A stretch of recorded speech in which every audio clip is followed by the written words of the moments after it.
Up until now, our communication with machines has always been limited to conscious and direct forms.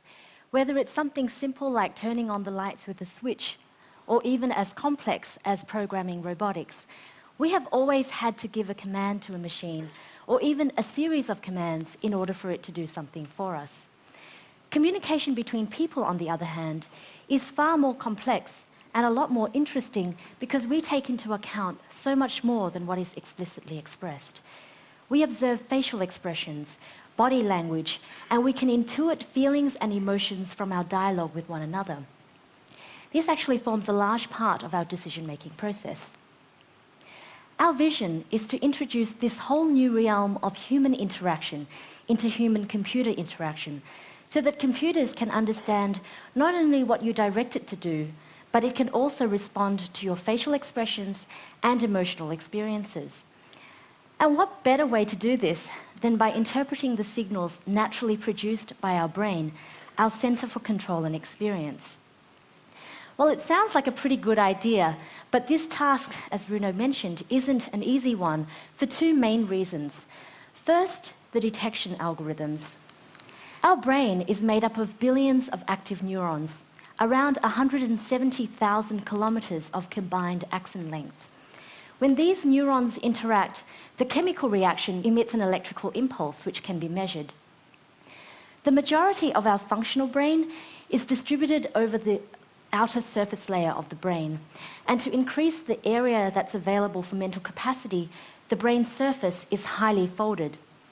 Now, this cortical folding presents a significant challenge for interpreting surface electrical impulses. Each individual's cortex is folded differently, very much like a fingerprint. So even though a signal may come from the same functional part of the brain, by the time the structure has been folded, its physical location is very different between individuals, even identical twins. There is no longer any consistency in the surface signals. Our breakthrough was to create an algorithm that unfolds the cortex so that we can map the signals closer to its source and therefore making it capable of working across a mass population.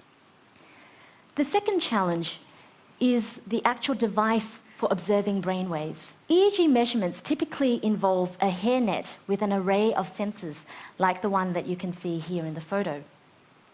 A technician will put the electrodes onto the scalp using a conductive gel or paste, and usually after a procedure of preparing the scalp by light abrasion.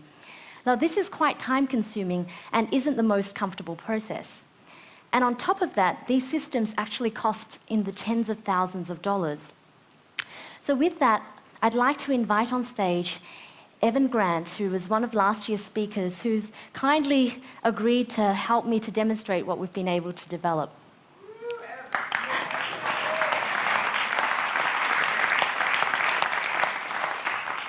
So the device that you see is a 14-channel high-fidelity EEG acquisition system.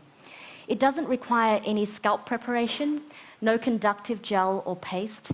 It only takes a few minutes to put on and for the signals to settle.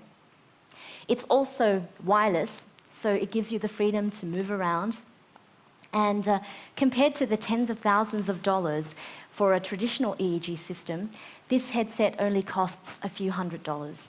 So I'd like to show you a few examples because there are many possible applications for this new interface. In games and virtual worlds, for example, your facial expressions can naturally and intuitively be used to control an avatar or virtual character. Obviously, you can experience the fantasy of magic and control the world with your mind. And also, colors, lighting, sound, and effects can dynamically respond to your emotional state to heighten the experience that you're having in real time. And moving on to some applications developed by developers and researchers around the world. With robots and simple machines, for example, in this case, flying a toy helicopter simply by thinking lift with your mind. The technology can also be applied to real-world applications. In this example, a smart home. From the user interface of the control system to opening curtains or closing curtains.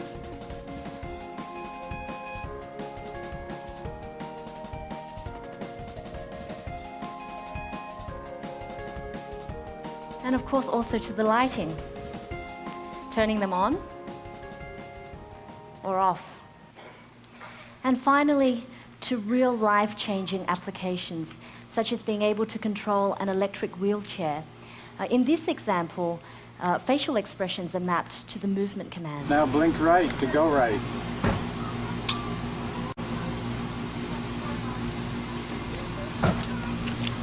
Now blink left, turn back left.